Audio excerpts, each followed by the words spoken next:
Assalamualaikum warahmatullahi wabarakatuh. Waalaikumsalam warahmatullahi wabarakatuh. Kembali lagi di acara Mimbar TV, yang lebih tepatnya di Mimbar Fokus. Edisi kali ini kita kedatangan tokoh dari Jakarta, yaitu tokoh perantau Sumut bahkan nasional.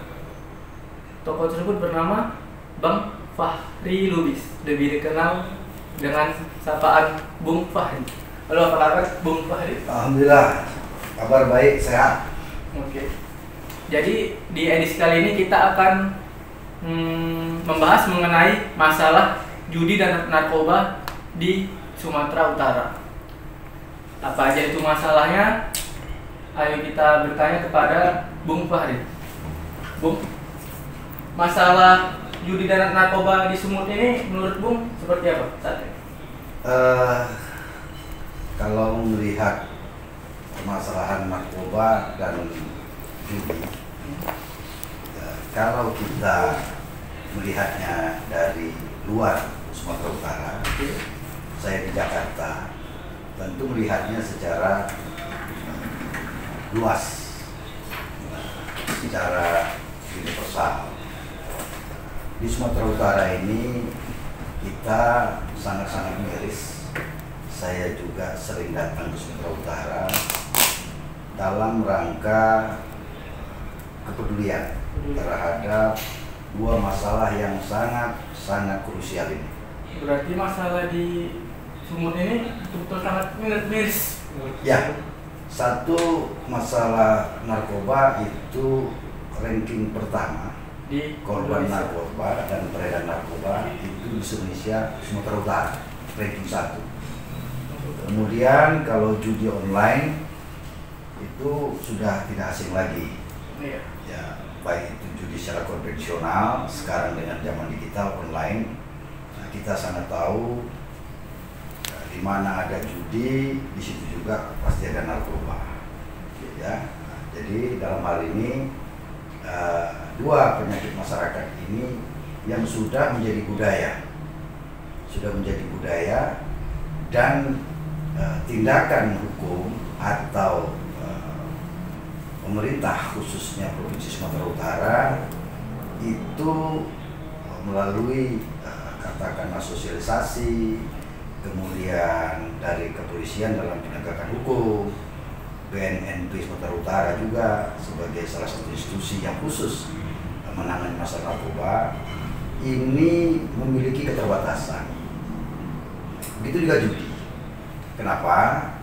Karena penyakit masyarakat ini di Sumatera Utara ini tidak bisa ditangani hanya oleh eksekutif maupun legislatif. Peran serta masyarakat itu sangat diperlukan. Peran masyarakat ya? Ya, jadi peran tokoh pemuda, peran ulama, kemudian peran daripada kita semua, ya kan, baik itu keluarga terutama dalam menyikapi dua penyakit masyarakat ini. Kemudian kita di tingkat nasional sudah tentu viral ya dengan kasus yang akhirnya berdampak kepada Pak Oknum FS lah ya, Irjen Sambo, Verdi Sambo, itu tentang ada Satgas 303 yang katanya itu juga membacking ya, katanya informasi yang viral, dan ini sebenarnya saya tidak bicara institusi Polri ya. Jadi kita dalam memberikan katakanlah kritisi pendapat itu harus objektif, kemudian oknum, jangan menyebut institusi. Jadi masalah judi online ini tidak terlepas adanya backing oknum, ya kan, yang ikut di dalam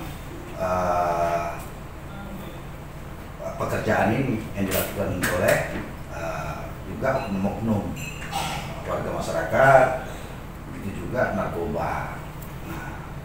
Dan di Sumatera Utara saya sudah melihat benang merahnya, akar masalahnya itu untuk baik itu pemberantasan judi, baik itu pemberantasan narkoba. Nah, ini ada dua hal yang sangat harus menjadi perhatian kita.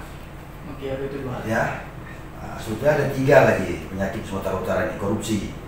Korupsi Ya. mungkin se-Indonesia. Ya. Indonesia. Tapi kalau se-Indonesia lebih masif di Sumatera Utara. Masih kan? Ya, lihat aja 34 provinsi berapa bupatinya, wali kotanya yang Nah, iya masuk akal. ya.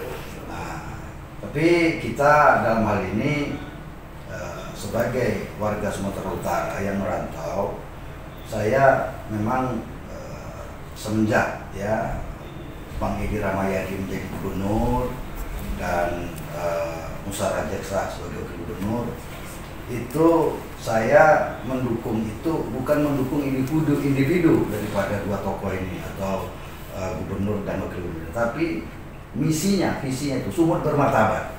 Jadi kalaulah narkoba dan judi ini marak atau tadi tidak ada upaya yang serius dari semua pihak, bagaimana mau menjadikan sumut bermartabat, ya kan?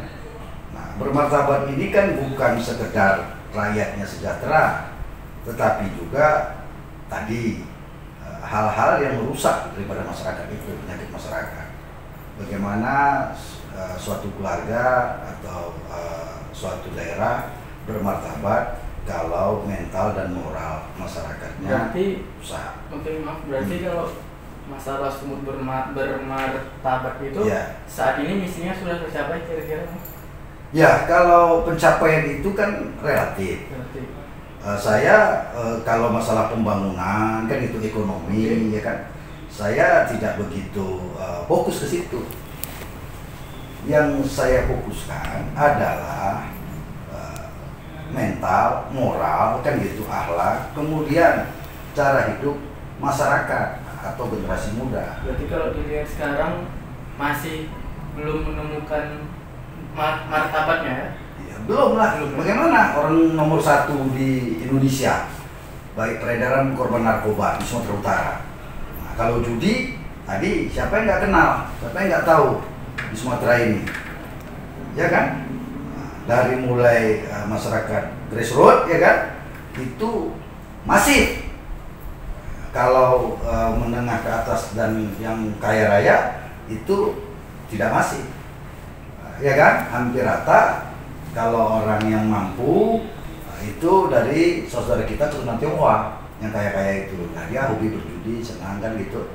Tapi kalau bagi kita rakyat bangsa Indonesia atau warga Sumatera Utara ini sampai ke grassroots, nelayannya kan gitu, semuanya, buruhnya, ya kan, supirnya, semua itu. Nah, ini tidak bisa ditangani oleh katakanlah institusi saja, pemerintah saja, penegakan hukum. Nah, dari dalam kesempatan ini saya mengucapkan terima kasih kepada Mimbar Umum, satu harian yang baik secara cetak maupun sekarang secara online ini sudah sangat supply. Saya bangga ya karena saya masih kecil-kecil, baru sudah ada. Nah, ini menjadikan suatu aspirasi, media aspirasi baik itu pemerintah, baik itu masyarakat Sumut. Jadi media baru ini kita percayakan dan selama ini eksistensinya untuk menyuarakan aspirasi, kemudian juga memberi kritik yang membangun, objektif, ya kan, kepada seluruh stakeholder. Nah, itu satu.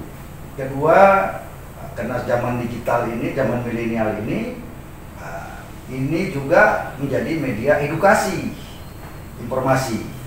Nah, jadi kita harapkan karena sekarang semua sudah memiliki handphone kan gitu, ya mudah-mudahan dengan melalui podcast ini salah satu ikhtiar atau upaya saya dan kawan-kawan dari adik saya di sini untuk pertama melakukan social control terhadap judi online ini.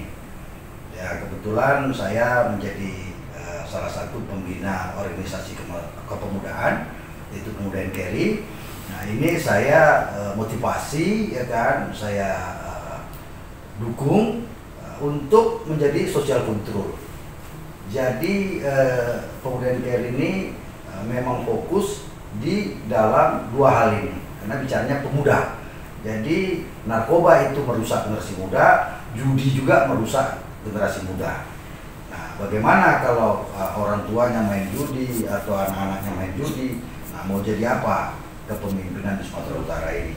Begitu juga kalau sudah masih anak-anak, saya sudah dapat laporan, informasi saya lihat sendiri, anak SD, SMP di sekolah sudah masuk narkoba ini. Nah, setiap saya datang ke, contoh, saya pernah datang ke Polda, saya diterima oleh Kadis Narkoba. Semuanya jawabannya itu kalau masyarakat atau pemuda yang ingin menjadi pegiat narkoba ini nggak ada anggaran, nggak ada dana.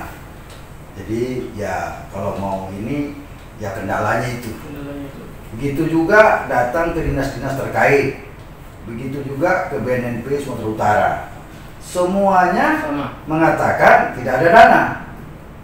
Nah, pertanyaannya, ya, terus kalau tidak ada dana, tidak bisa diperjuangkan, tidak bisa kita melakukan sosial kontrol, terus penindakan, kan gitu, edukasi, sosialisasi. Berarti uang segala-galanya. Nah, di mana letak rasa kebersamaan kepedulian kita? Kan bisa gotong royong. Oke, menurut lu kalau nggak ada dana kita bisa? Ya selama ini kita, saya dengan sebagai ini kita bicara itu kita kerjakan, kita berjuang. Berarti kalau masalah dana ini swadaya, ya memang perjuangan kan butuh pengorbanan. Jadi memberantas judi dan memberantas narkoba ini bukan pekerjaan, ini perjuangan. Perjuangan kita, saya sebagai tokoh Sumut yang peduli kepada saudara saya di Sumatera Utara itu menjadi ladang ibadah, ladang amal saya berjuang. Ya berjuang itu pakai moral, material kan? Mana ada berjuang pakai dana APBD aja. Nah, kemudian banyak pegiat narkoba di Sumatera Utara itu yang ada saya lihat di BNN juga. Ya ada dana baru mereka jalan. Kalau nggak ada dana, ya nggak jalan. Nah pertanyaannya penyakit masyarakat ini, baik khususnya narkoba maupun judi ini, kalau nggak ada dana, nggak jalan. Berarti sementara kegiatan itu setiap hari dilakukan. Berarti seharusnya yang ngapain dana itu siapa? Nah, disinilah kita melihat ya daripada mindset daripada para stakeholder pengambil kebijakan. Selalu yang dilakukan bagaimana mengajukan anggaran, kan begitu.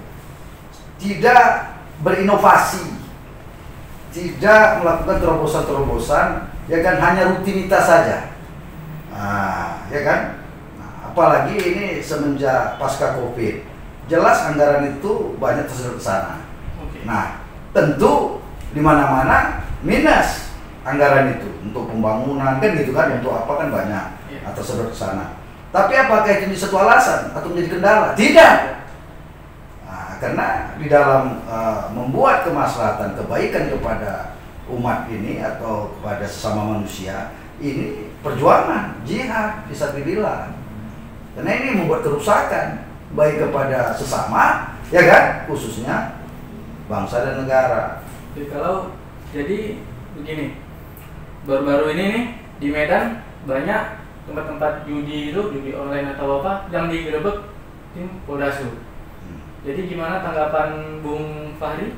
Ya, kita kan selalu kalau di Jakarta atau ada suatu ini baru viral, heboh. Kan begitu. Nah, terus masyarakat pun begitu.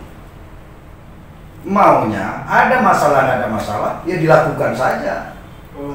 Jangan ya kan? Ditunggu viral gitu. Ya, jangan ditunggu ada masalah baru.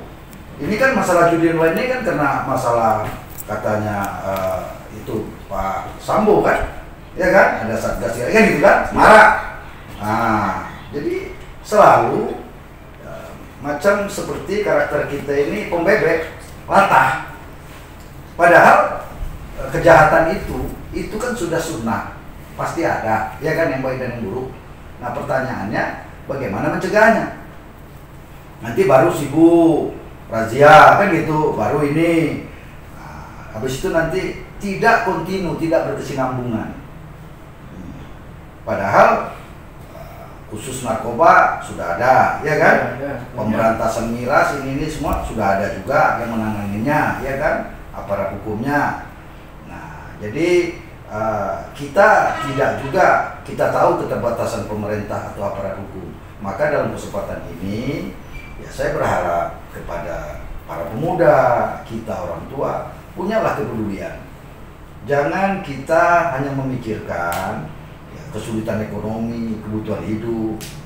Percuma, sia-sia kalau seperti saya sudah tua ini, kalau saya hanya memikirkan mensejahterakan anak-anak saya tidak pikirkan setelah nanti dia dewasa, kemudian nanti ini narkoba ini sudah menjadi sekarang ini satu alat penjajahan, ya nanti percuma saya berkorban siang malam cari nafkah, ya kan?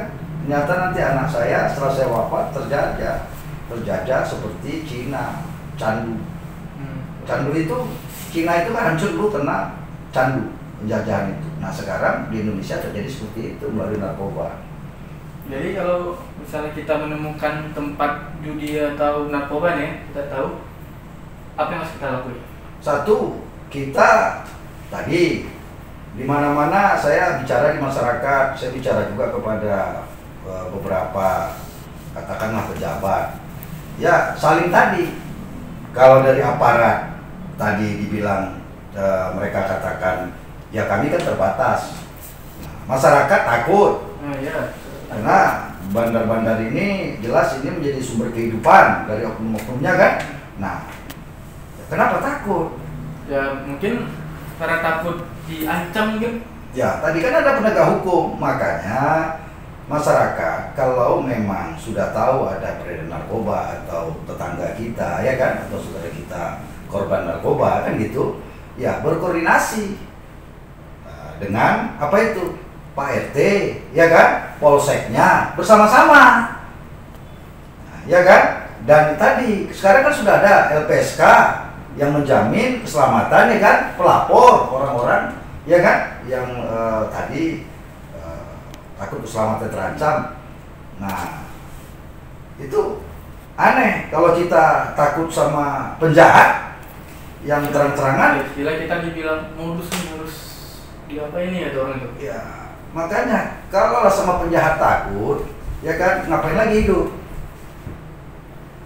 Buat apa ada masjid, ada gereja, ada Allah kita sembah kan, itu minta perlindungan, minta pertolongan. Kalau sama penjahat kita takut, logikanya di mana itu? Nah kita kan Pancasila, seluruh rakyat bangsa Indonesia ini mengakui ada Tuhan kan, mau agama apa saja. Lah kok takut? Apalagi anak muda.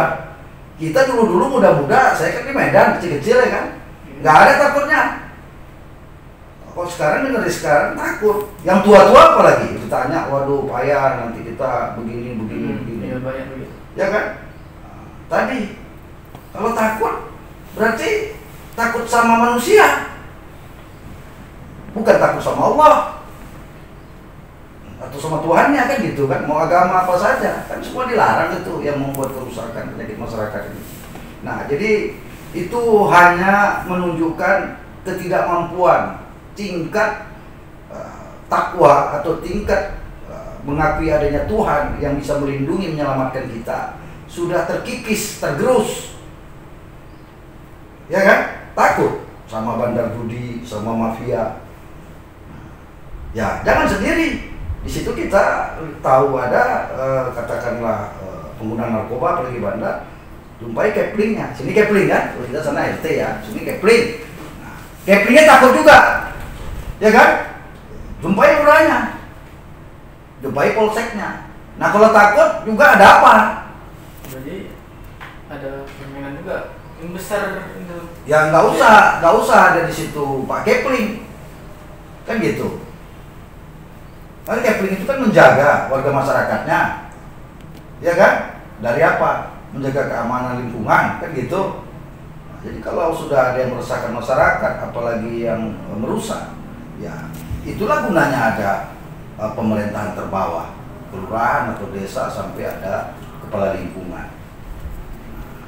Jadi kalau tanggapan Bung Fahri ini, kalau untuk pendukung narkoba khususnya judi online ini, yang mereka itu judi online ini buat iklan di media orang nih, misalnya orang punya media sosial kan, Instagram, followersnya banyak, lalu dia endorse judi online karena penghasilan banyak, diterimanya. Atau bukan media sosial juga, kalau di sini yang jauh-jauh di Medan nih, becak motor nih banyak yang memakai iklan apa itu atapnya itu judi online. Gimana tanggapannya? Jadi judi ini kita bicara jujur, ya maksudnya terbuka saja. Sekarang kita tahu tuh judi online tuh, ya kan, saudara kita, ya kan, dari becak, ya kan, ya apa sajalah, kita nggak usah sebut profesinya, masyarakat grassroots lah, ya kan, yang kurang mampu, ya kan, itu juga main judi kan gitu. Pertanyaannya, setelah kita tahu, apa yang harus kita lakukan? Tahu aja, oh itu tukang becak sekarang udah banyak itu, buruh di mana-mana pada main judi. Nah, kedua, aparat penegak hukum, kan ada cybercrime, teroris saja bisa tahu, ya kan? Apalagi judi online. Nah, kenapa bisa tidak terdeteksi atau tidak bisa mereka menggunakan fasilitas Kominfo, kan gitu, ya kan? Kan kejahatan itu, ya kan, dilarang. Nah, kenapa bisa menggunakan fasilitas negara, ya kan? Berarti kalau itu kan untuk ngapain judinya, kalau untuk orang yang mendukung judi gitu. Ya, medianya kan ada. Kalau medianya ini baik penegak hukum, ya kan, dari cybercrime, daripada Kominfo, ya kan, tahu ini berbentuk sebetulnya terselubung ini menjadi judi online kan gitu, covernya apa dibikinkan gitu. Nah, bisa diberantas. Ya, ditutup kan gitu. Sama pinjaman online kan, karena kan banyak pinjaman online. Betul, kan ada yang legal, ada yang ilegal. Nah, yang ilegal ini kan ditutup, bisa dirazia, ditutup, di mana ini kan ditutup. Kayak kita aja punya Facebook, punya apa-apa, kalau agak-agak kritis kemudian agak ini, ya kan, bisa di mana itu, di banned apa di apa, ya bisa kan. Nah, kenapa hanya judi online ini tidak bisa? Medianya itu diblokir, ya. Nah, itu. Jadi makanya sebenarnya pengawasan daripada baik itu pihak aparat kepolisian belum optimal kan gitu. Kemudian begitu juga dengan Kominfo, ya, Kominfo juga kan berizin tuh, izin daripada semua yang menggunakan media kan. Nah inilah yang kita harapkan, kita warga masyarakat Sumur, kita bicara Sumur. Nah, kalau melihat apa saja dan merasakan hal-hal yang membawa kerusakan bagi masyarakat kita, ya kita kumpul musyawarah di lingkungan kita kan, ada karang tarunanya, ada pemuda Pancasilanya, ada pemuda NKRI-nya. Itu kan organisasi masyarakat itu kan untuk mendukung program-program pemerintah, penegakan hukum. Ya kan, selain daripada ada bencana alam kan itu kan, ada kegiatan sosial kan, hari-hari besar segala macam. Jadi ormas itu ya ikut, ya kan, ikut memberantas judi ini. Tapi kira-kira Bung, ada nggak ormas yang malah mendukung? Ada oknumnya tuh? Ada oknumnya. Ya, untuk ya adik-adik di sini lebih paham lah ya, yang tinggal di Medan kan, udah nggak rahasia umum kok oknum-oknum itu. Ya kan? Kalau tidak, makanya itu kenapa di Medan ini saya tidak bangga disebut Medan ini kota 1000 ketua, 1.000.000 ketua apa? Iya. Saya nggak bangga. Kenapa? Karena berarti dengan banyaknya ketua, dengan banyaknya ormas, LSM segala macam, berarti lapangan pekerjaan tidak tersedia. Jelas.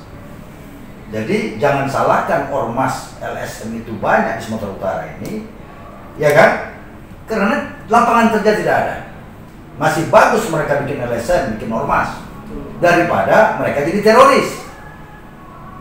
Kenapa? Orang yang dirikan ormas dan LSM ini kan adalah orang-orang yang cerdas, orang-orang yang punya kemampuan intelektual, kan begitu? Akhirnya sudahlah, kita mau masuk pegawai negeri, mau masuk ini segala macam, mau usaha juga tidak ada ininya, peluangnya, akhirnya kita bikin ormas saja, ya kan? Itu indikatornya itu. Jadi kita jangan selalu kebiasaan kita selalu dampaknya kita pikir.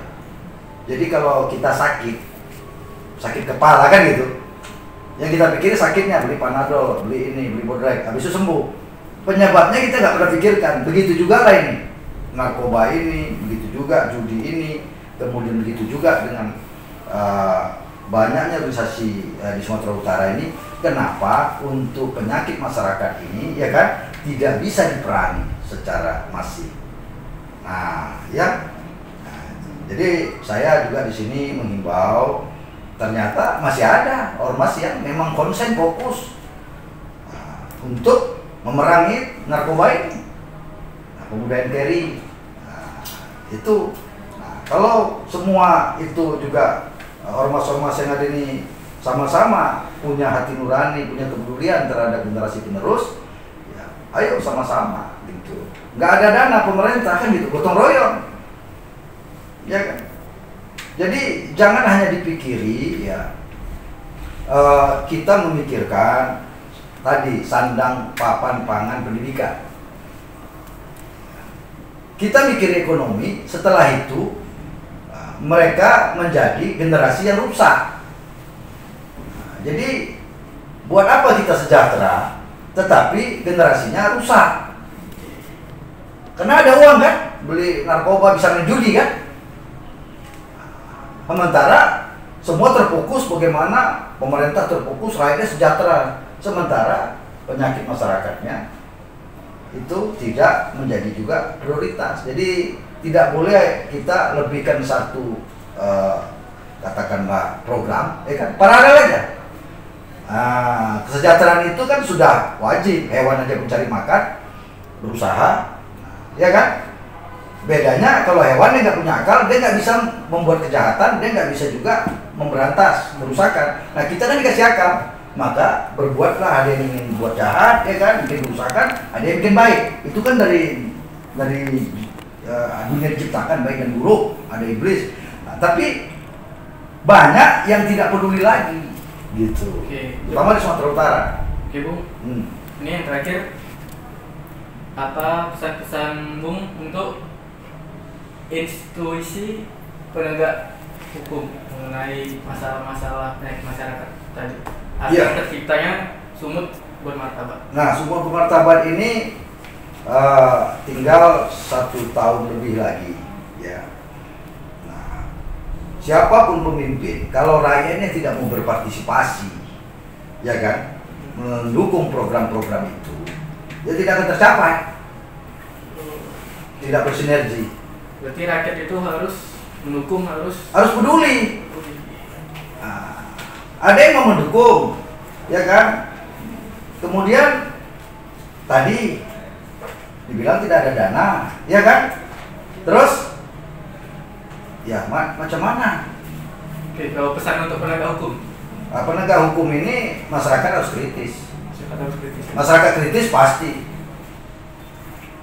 Masyarakat harus kritis, ormas-ormas ini, LSM-LSM kritis, ya kan?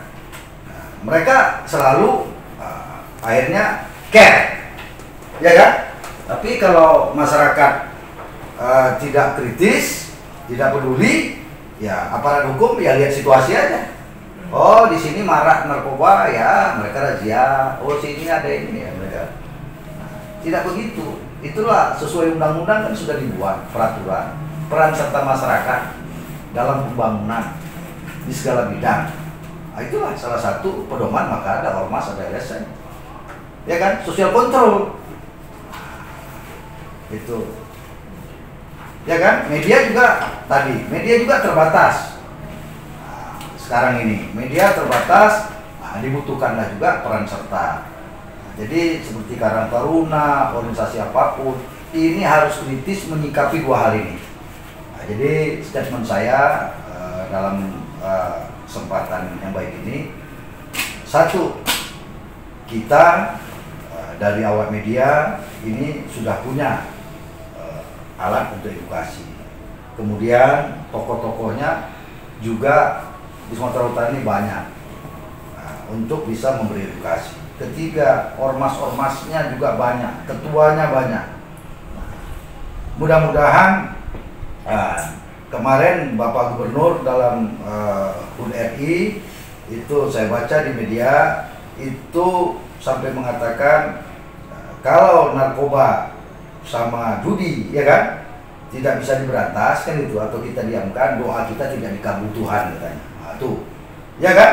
Ya bagaimana melihat kemungkaran, kemaksiatan, kerusakan, doa kita dikabul? Saya masuk akal dikatakan Pak Gubernur itu. Saya manggilnya Bang Edi Ramayadi aja, karena saya bukan pejabat, saya rakyat berdaulat, ya kan? Nah, saya itu mendukung Sumut Bermartabat. Kebetulan beliau berdua pemimpin Sumatera Utara ini. Ya saya akan kawal, saya akan sumbangkan tenaga pikiran saya, materi saya bolak-balik ke Medan ini. Ya mudah-mudahan ini menjadi amal saya. Saya tidak pamrih, ya kan? Iya. Nah, jadi mudah-mudahan kita harapkan Sumut Bermartabat ini tidak akan pernah berhasil optimal kalau masyarakatnya bermental pedagang. Saya bantu program ini, tapi kalau ada duitnya, ya kan? Kalau nggak ada anggarannya, saya nggak mau bantu, kan gitu. Nah, berarti itu adalah bukan pejuang, pedagang. Kalau pedagang itu jualan, jangan dalam urusan membantu program-program pemerintah. Ya, udah. Oke, Bung. saya rasa sudah cukup itu ya. Jadi kalau aparat hukum itu, kalau pemudanya, ormasnya, medianya kritis mengawasi mereka, pasti judi, narkoba pasti akan menurun di Sumatera Utara ini. Dihapus nggak bisa ya, sama kemiskinan nggak ada, karena itu sudah sunatullah, nggak bisa dihapus. Cuma tadi masa narkoba nomor 1 Sumatera Utara, ya kan? Nah, itu dia. Oke, terima kasih Bung atas kehadirannya di Mimbar Fokus. Ya, jadi masukan saya kepada Pimret untuk mengundang tokoh-tokoh ya untuk bisa memberikan edukasi melalui media-media umum ini kan tentang hal-hal yang sangat krusial, terutama judi dan narkoba. Ulama bila perlu. Nah, ini masukan saya. Kenapa? Nah, jarang tokoh yang seperti saya, maksudnya tidak diundang, ya kan, nah ini kita datang karena rasa kepedulian kan. Iya. Kalau tokoh lain dia tunggu diundang, betul kan? Kalau diundang baru dia datang, ya kan? Nah inilah dia.